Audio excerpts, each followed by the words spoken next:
Missiles are probably the most popular weapon class in the game, yet many players make the same mistake. The moment they spot an enemy, they dump their entire payload at once. No wonder that such a salvo either gets shot down or spoofed by decoys. In this video, we'll explain how to use both fire and forget and laser-guided missiles properly, so that they actually reach their targets.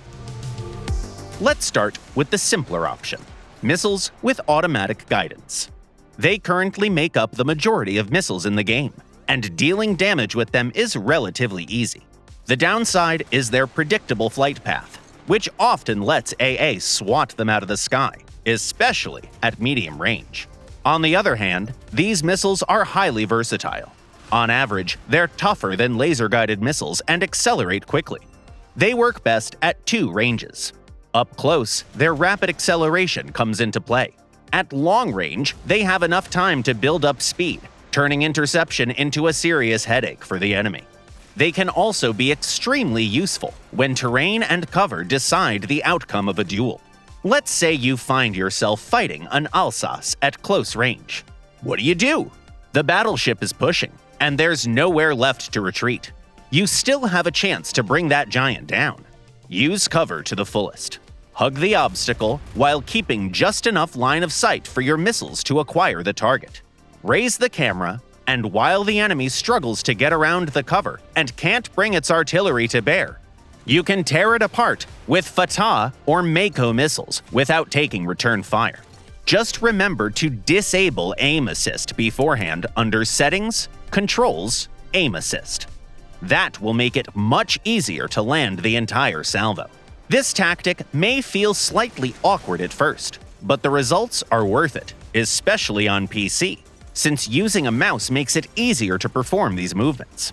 This trick won't work well with cluster missiles or missile torpedoes, though. Both weapon types have their own quirks that make it impossible. Cluster missiles are restricted by their minimum launch range, while missile torpedoes often follow unpredictable trajectories.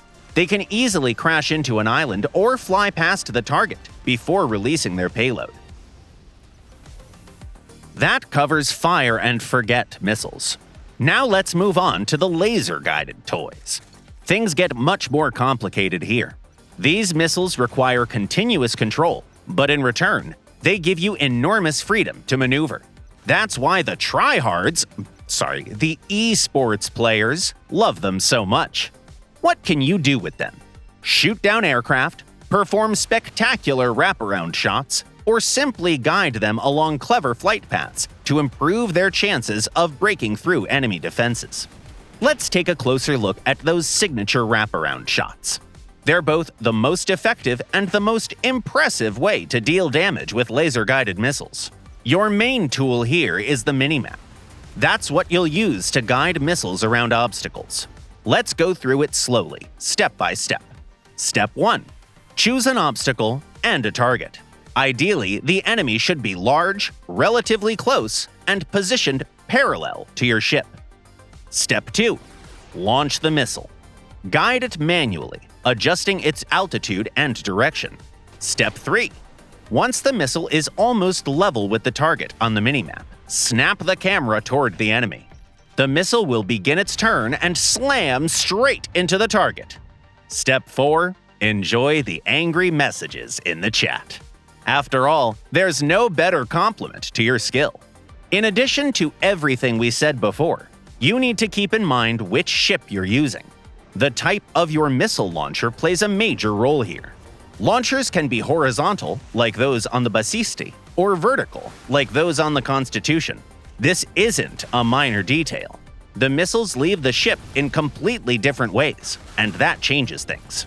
The initial climb from a vertical launcher gives you more room to maneuver, and even more importantly, enough altitude to clear obstacles. There's also a third sibling, and it's the least convenient for this tactic. We mean horizontal launchers that face out to the sides.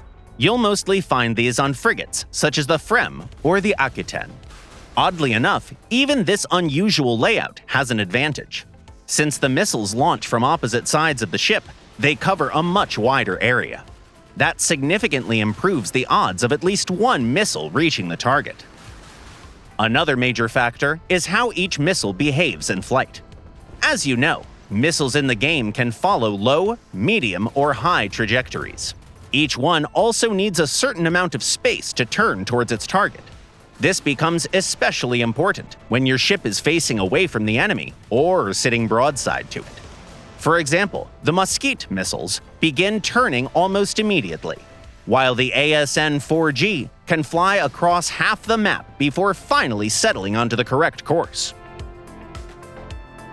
Every lock needs its own key, and every job needs the right missile. Once you find the right combination, you'll quickly notice yourself appearing near the top of the scoreboard far more often. Share your favorite ship and missile pairings in the comments. We'd love to read them. That's all for today, Commanders. See you at sea.